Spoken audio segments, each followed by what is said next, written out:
Buenas tardes, doctor. Buenas tardes, compañeros. A continuación, les hablaré de nuestro tema de exposición que habla sobre la quimio y radioterapia y la función renal.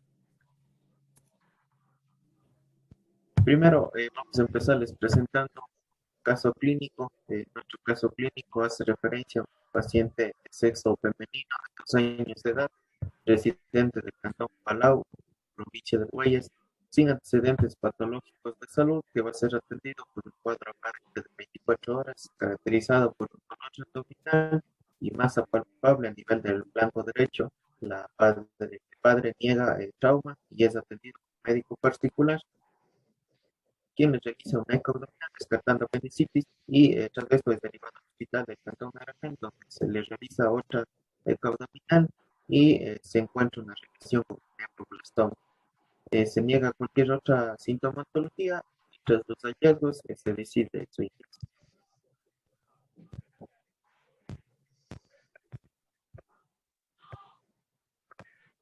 Al examen físico tenemos que la frecuencia cardíaca es de 96 latidos por minuto, es decir, está taquicárdico, una frecuencia de 23 respiraciones por minuto, un peso de 12,8 kilogramos, una temperatura de 36,8 y la saturación está en el 98%. La paciente acude con una fascia pálida, álgica, está febril, mantiene la piel hidratada, buena mecánica ventilatoria. El abdomen es blando, depresible y se observa y se palpa una masa tumoral a nivel del flanco abdominal derecho de consistencia dura, de aproximadamente 10 centímetros de diámetro, con bordes irregulares que no son definidos y los ruidos hidroaéreos son audibles. Continúa.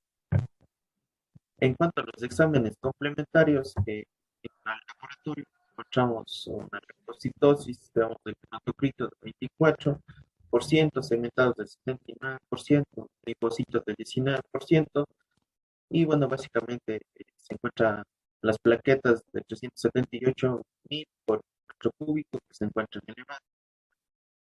Se realiza también una prueba rápida de COVID-19, resultando en IgG negativo, IgM positivo y sin embargo, tras esto se realiza de nuevo una PCR de SARS-CoV-2 que aborda un resultado negativo.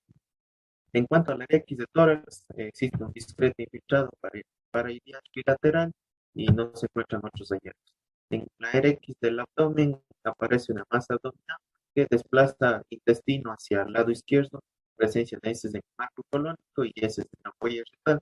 Entre estos hallazgos también se sugiere y se envía al paciente a valoración por oncología, en donde el especialista realiza otros exámenes, como es el abdominal, en la que se observa una presencia de lesión ocupativa de contornos irregulares, de estructura heterogénea multitabicada, de contenido mixto, líquido sólido, que va a medir aproximadamente 10,76 por 7,15 por 7,93, que va a estar ubicado a nivel del cuadrante superior derecho con una pobre vascularización.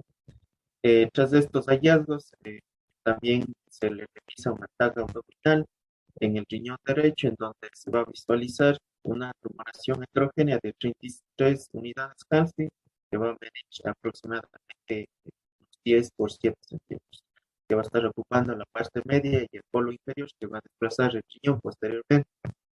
También se realiza una biopsia que va a estar guiada por la tomografía, en donde se concluye que se trata de un neuroblastoma, conocido también como tumor de Wilms, con un componente blastomal del 70% y mesenquimal del 30%.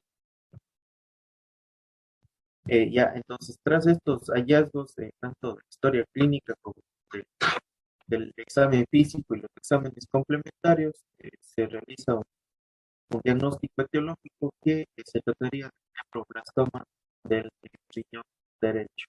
Y bueno, reunión médica en conjunto con los padres, se dio una orientación diagnóstica sobre esta patología del paciente y también se abordó lo que es el inicio de quimioterapia de la semana 1. Se espera la respuesta a la quimioterapia sistémica y en consideración de esta misma, pues se tuvo que programar posible epectomía del riñón derecho. Entonces, aquí tenemos las órdenes médicas oncológicas según el protocolo CIOP preoperatorio, en el que el paciente recibió hidratación de base por 24 horas durante el cumplimiento de quimioterapia, solución dextrosa 5%, que se pasó a razón de 66,6 centímetros cúbicos al hora en 24 horas. Dentro de los agentes antineoplásicos tenemos la vincristina 0,8 miligramos que fue diluido en 20 centímetros cúbicos de solución salina y se pasó intravenosa en 20 minutos.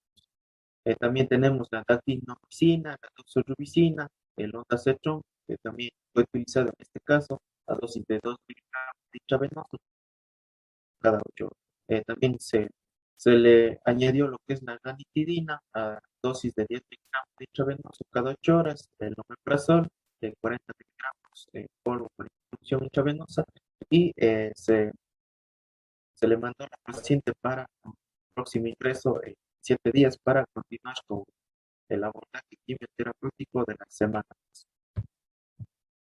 Ya, bueno, básicamente la paciente recibió este esquema quimioterapéutico preoperatorio durante las 7 semanas. Sin embargo, el paciente que había sido diagnosticada de este nefroblastoma derecho, pues no eh, tuvo una respuesta, un resultado parcial, por lo que se envió a cirugía por servicio de urología y en la que básicamente se decidió realizar lo que es una nefrectomía radical derecha. Los hallazgos tras este procedimiento quirúrgico fueron que eh, existía una gran masa tumoral que comprometía más del 90% del riñón derecho, que estuvo ampliamente adherido a la vena cava, el hígado y fue también de difícil disección. El diagnóstico histopatológico postquirúrgico reportaba un resultado de neoplastoma con componente blastomal del 70%, mesenquimal del 20% con una necrosis del 10% de la muestra. De igual manera, pues a escasas micros del tumor se observó una cápsula perirrenal en contacto eh, y, bueno, con el uréter, uréter libre, el uréter libre del tumor. Los vasos del hilio renal estuvieron comprometidos por la lesión tumoral y, bueno, en base a estos hallazgos se estratificó como un estadio postoperatorio de alto riesgo. Eh, Después de esto, bueno, la paciente posterior a la cirugía fue egresada de casa asistencial y continuó con el tratamiento de quimioterapia, recibiendo 14 ciclos más y una vez concluidos, el paciente se decidió mantener el seguimiento en vigilancia con marcadores tumorales, como es la biometría hemática, la química sanguínea, depuración de creatinina en 4 horas, eh, exámenes radiográficos, etc. Ya, y bueno, ahora vamos a hacer una pequeña discusión del tema. Básicamente, cuando hablamos de nefroblastoma, tumor de Wills, se considera este como una de las principales patologías renales de tipo maligno en edad pediátrica y generalmente suele darse de forma lateral, es decir, en un solo riñón. Eh, Mayormente suele presentarse a edades menos de 5 años, alrededor especialmente de 3 años, como en nuestro caso, pues la paciente fue diagnosticada a los 2 años. El tumor puede ser igualmente diagnosticada al identificar consulta a un niño con masa abdominal normal. Sin embargo, puede presentarse también con hematuria o dolor abdominal, de manera que podemos apoyarnos para confirmar el tumor en pruebas diagnósticas como es el ultrasonido, la TAC, que es un examen que no puede faltar, pues esta nos va a ayudar a determinar la presencia del tumor, incluso a conocer el estadio en el cual se encuentra el mismo. Y por último, bueno, según algunas guías también sugieren la realización de una biopsia y básicamente en base a todos estos hallazgos, tanto del ultrasonido, la tomografía y la biopsia, podemos realizar el respectivo diagnóstico. Básicamente la supervivencia en la actualidad puede alcanzar un 80-90% si el enfermo recibe el tratamiento adecuado y a tiempo. Sin embargo, se ha visto que suele ser frecuente las comorbilidades que van a complicar el pronóstico. Ya, dentro del tratamiento se ha sugerido una nefrectomía más un plan quimioterapéutico preoperatorio y postoperatorio y en las fases avanzadas ha resultado útil la asociación de radioterapia. Sin embargo, se ha visto que alrededor de un 3% de los niños tratados con neuroblastoma van a presentar una recidiva o puede aparecer un nuevo tumor, ya sea en el riñón o en el riñón contralateral. Ya, es importante, por tanto, realizar un adecuado seguimiento de estos pacientes. Se recomienda cada 3 meses en los 2 primeros años y cada 6 meses hasta completar los 5 años. Sin embargo, bueno, también la quimioterapia se ha visto que puede provocar en alrededor del 50 al 60% una alteración a nivel de la función renal. En gran parte de los casos, estos medicamentos antineoplásicos pueden generar una caída predecible de la tasa de filtración glomerular y es importante recalcarles que aquí, entre las manifestaciones más frecuentes, tenemos la lesión renal aguda, tubulopatía, el síndrome crítico o nefrótico, e incluso puede presentar tras a corto o a largo plazo, tras de estos planes de quimioterapia, lo que es una enfermedad renal crónica.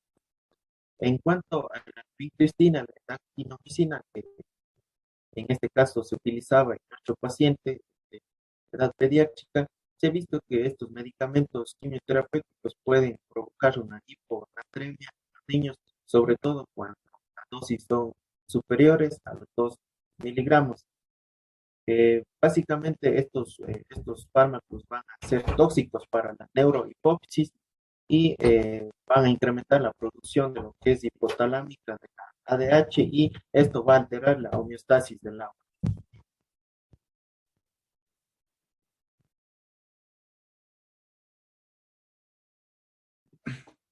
Bueno, continuando con la exposición, vamos a ver la quimioterapia y sus interacciones con lo que es la función renal. Dentro de esto vamos a hablar principalmente de los factores de riesgo. Vamos a destacar lo que son los factores del huésped. En estos encontramos lo que son los extremos de la vida, ya sea los niños y las personas ancianas, mayor tendencia en el género femenino, pacientes con lo que son síndrome nefrótico, cirrosis o ictericia obstructiva, una enfermedad renal aguda o crónica ya de base. Pacientes con una disminución marcada de lo que es la tasa de filtrado glomerular, alteraciones metabólicas en las cuales encontramos lo que sería la hipocalcemia, la hipomagnesemia, hipocalemia, hipercalcemia y un pH urinario ácido o alcalino. También tenemos lo que serían las alteraciones genéticas que comprenden el efecto del citocromo P450 y los pacientes que van a presentar mutaciones genéticas a nivel de lo que son las proteínas encargadas del transporte renal. En cuanto a la eliminación, vemos que las concentraciones tanto altas del medicamento, tanto a nivel medular e intersticial, van a generar una mayor predisposición a lo que es la capacidad desmedida de las toxinas, la toxicidad del fármaco, una exposición a mayor dosis y en pacientes que requieren un tratamiento prolongado y por lo general cuando se asocian con lo que son el uso de los AINES, los aminoglucósidos, la vancomicina o los medios de contraste.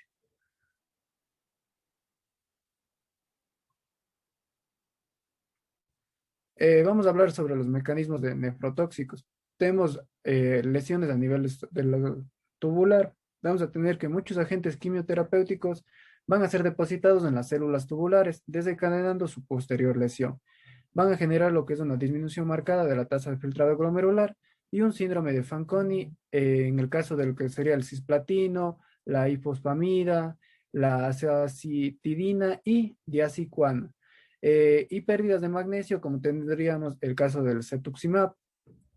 Imatinib y gemtimib van a aumentar lo que son las pérdidas renales de fosfato y la vincristina y ciclofosfamida van a promover la liberación de la hormona antidiurética que desencadena lo que es una hiponatremia exagerada. Tenemos una falla renal aguda, tanto esto a nivel ya sea prerrenal, a nivel del parénquima o a nivel postrenal. Uno de estos medicamentos quimioterapéuticos tenemos la interleuquina 2 que provoca la lesión prerrenal, desencadenando así un síndrome de fuga capilar.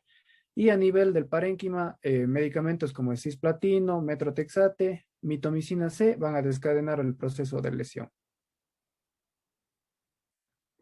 Un síndrome nefrótico. En este caso vamos a tener lo que es el interferón alfa y el pamidronato, que son los principales responsables de desencadenar alteraciones a nivel glomerular y un síndrome nefrótico. Estos pueden desencadenar múltiples alteraciones como una lesión microvascular, una microangiopatía trombótica y una hipertensión. La enfermedad renal crónica. Una exposición prolongada a los agentes quimioterapéuticos tiene mayor predisposición al daño renal. En el caso del cisplatino, la ifosfamida, los factores como la edad, como ya les mencioné, los niños y las personas ancianas, enfermedades de base, ya sea una enfermedad renal crónica, una enfermedad renal aguda, o el uso concomitante de otros productos nefrotóxicos, como serían los AINES, la vancomicina o los medios de contraste, van a aumentar la probabilidad del daño renal. Tenemos los casos de las nitrosourias que van a desencadenar una enfermedad renal crónica en periodos prolongados de 3 a 5 años. Vamos a hablar de lo que es el cisplatino. Este es un agente neoplásico más nefrotóxico. Va a desencadenar lo que es la lesión renal después de la primera dosis de la administración. El mecanismo de toxicidad va a desencadenar principalmente en lo que son las células epiteliales a nivel tubular, una vasoconstricción de la microvasculatura o mecanismo proinflamatorio. Nos dice que también el principal mecanismo sería considerado los transportadores vasolaterales de los cationes orgánicos, que estos se encuentran presentes en las células epiteliales de los túbulos proximales que intervienen en lo que es la absorción directa del cisplatino, desencadenando el mecanismo de nefrotoxicidad. Otros mecanismos tenemos la inhibición notable de la ATPasa, que promueve la liberación del citocromo C con posterior muerte celular, o una acumulación de los triglicéridos generando una hiperlipidemia, una disminución del ARN mensajero, generando una inhibición irreversible de lo que sería el receptor alfa. Esta lesión vascular va a generar una vasoconstricción de la microvasculatura y por lo consiguiente una disminución de la tasa filtrado glomerular, va a elevar lo que es la creatinina que puede llevar a la falla renal. La disminución también de la captación urinaria de magnesio provocando una hipomagnesemia y las pérdidas de sal que tienden a generar un síndrome de Fanconi y una anemia. El daño del túbulo colector por disminución de las acuapurinas desencadena lo que es una nefrotoxicidad en los adultos a dosis de 20 miligramos metro cuadrado al día y las mismas van a producirse en los niños. Tenemos el carboplatino. Este es un medicamento considerado de segunda generación. El principal mecanismo nefrotóxico es la hipomagnesemia. Va a generar una lesión tubular a mayor dosis y sus efectos colaterales van a ser la pérdida de sal. Tenemos el oxiliplatino, que es un antineoplásico de tercera generación y su principal mecanismo de nefrotoxicidad es una necrosis tubular aguda.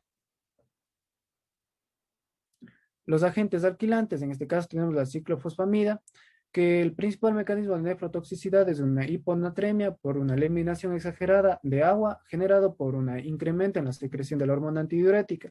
Nos dice que este se va a producir dosis tóxicas a dosis altas de 30 a 50 miligramos kilogramos o 6 gramos metro cuadrado. La hiponatremia se puede tratar eliminando este antineoplásico después de las 24 horas de su administración. La ifosfamida tiene una lesión directa tubular que se condiciona a un síndrome de Fanconi.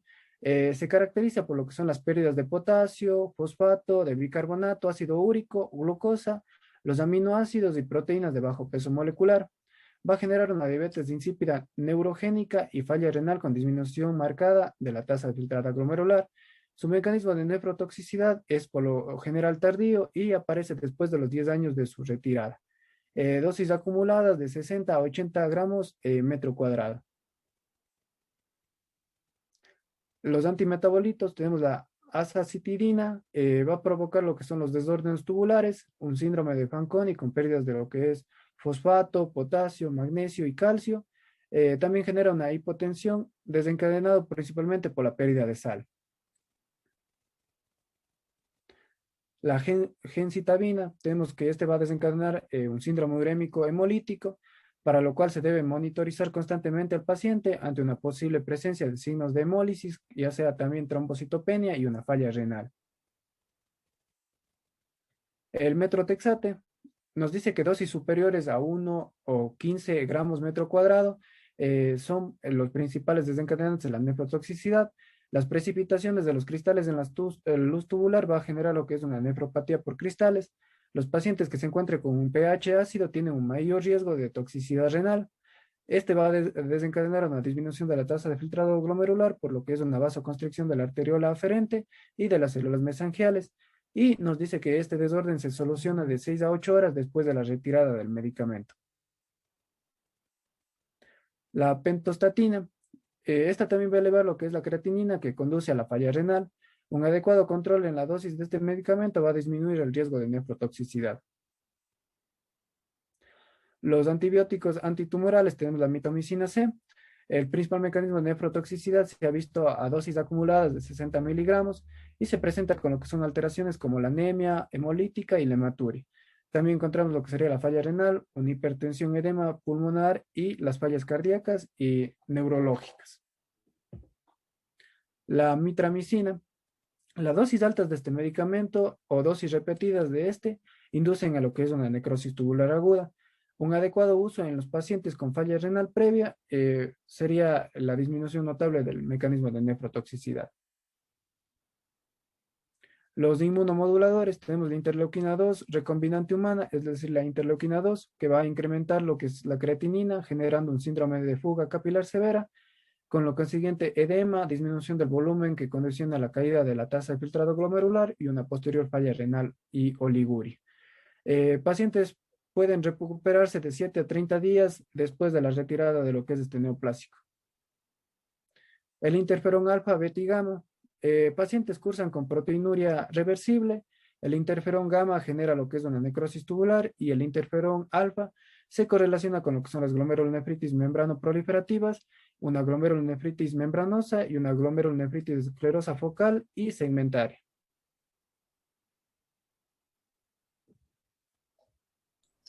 Bueno, continuando con otros fármacos quimioterápicos que van a causar una nefrotoxicidad, tenemos las nitrosourias, entre ellas la carmustina, la lomustina. Estas ocasionan una alquilación de las proteínas y por ende esto resulta en una atrofia tubular. La semustine y la streptozotocina, esto ocasiona esclerosis glomerular y una nefritis tubulointersticial crónica.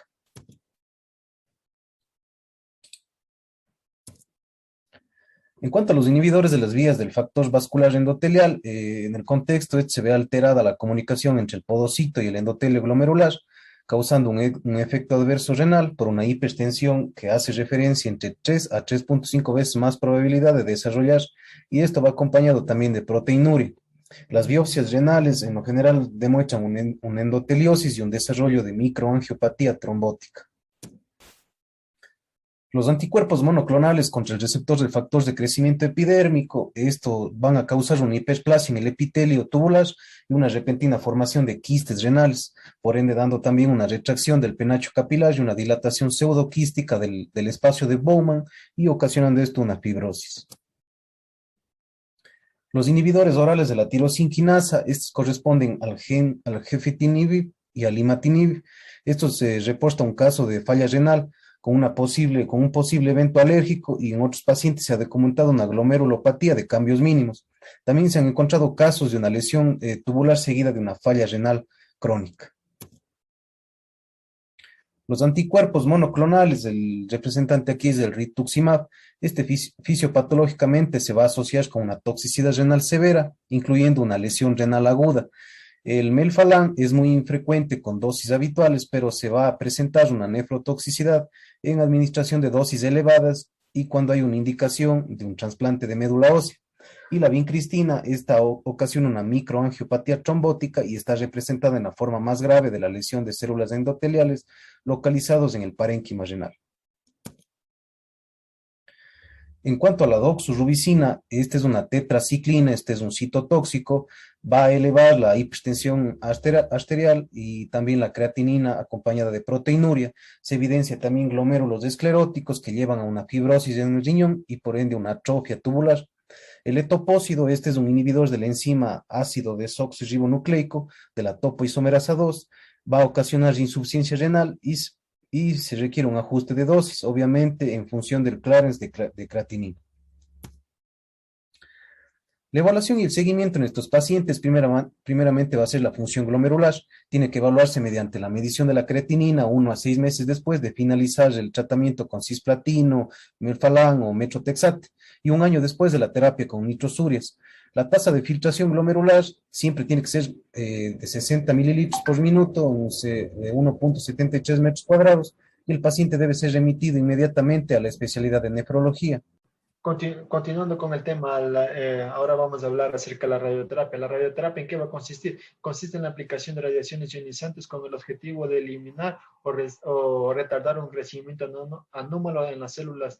En sí, esto funciona a través de la transferencia de energía en forma de onda electromagnética o a su vez en partículas. Estas van a producir un cambio químico en su ADN, produciendo una ruptura del material genético, deteniendo la multiplicación y posteriormente va a producir la muerte celular. Eh, la radioterapia consiste en las siguientes etapas en el registro y la verificación de las dosis en que se va a suministrar, el cálculo de las dosis, la definición de volúmenes que se va a administrar.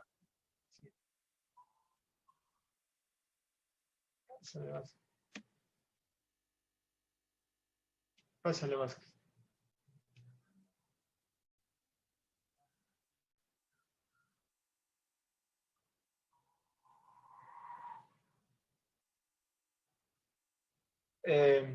Entre los efectos adversos que aparecen posterior a esta radioterapia van a ser, tenemos entre efectos agudos y crónicos. Los efectos agudos van a ser los efectos tempranos, que estos no dejan secuelas. En cambio, los efectos tardíos, estos sí van a dejar secuelas. Aquí tenemos una tabla entre los efectos más que ocurren muchas veces ya aparecen. En general van a ser cansancio, debilidad, menos apetito. En la piel van a ser hiperpigmentación, eritema. En el cerebro va a aparecer somnolencia, cefalea, edema cerebral. En la cabeza y el cuello va a aparecer disfonía, disfagia, sequedad bucal, rigidez del cuello. En el tórax, neumonitis, esofagitis, fibrosis pulmonar, estenosis esofágica. En el abdomen puede aparecer náuseas, vómitos, diarrea, distensión abdominal, insuficiencia renal, hepática y obstrucción intestinal. En la pelvis puede aparecer cistitis y la rectitis hemorrágica.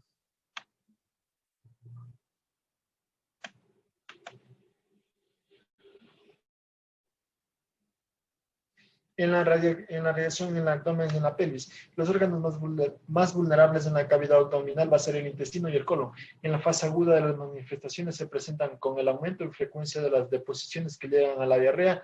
La irradiación del estómago produce náuseas que llegan al vómito. Entre los defectos tardíos del tubo digestivo destacan la diarrea crónica, el dolor abdominal, baja de peso, sangramiento y obstrucción intestinal.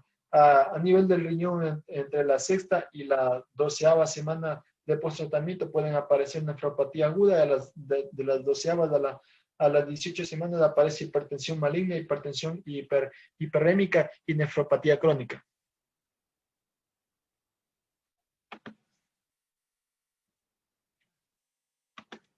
La radioterapia en el cáncer renal.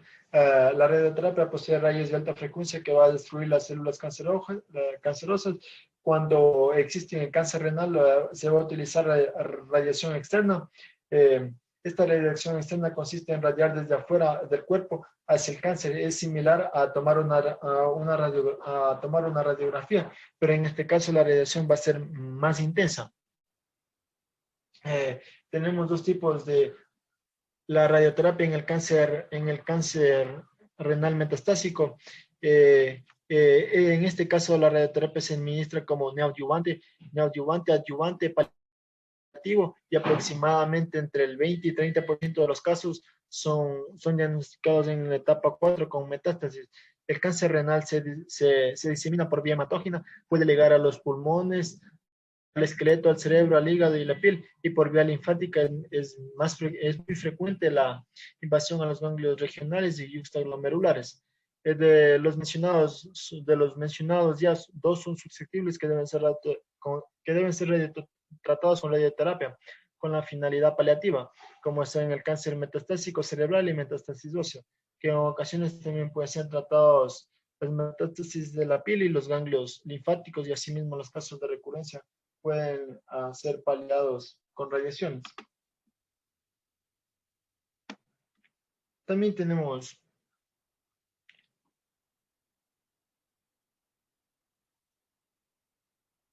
radioterapia en los casos de recurrencia.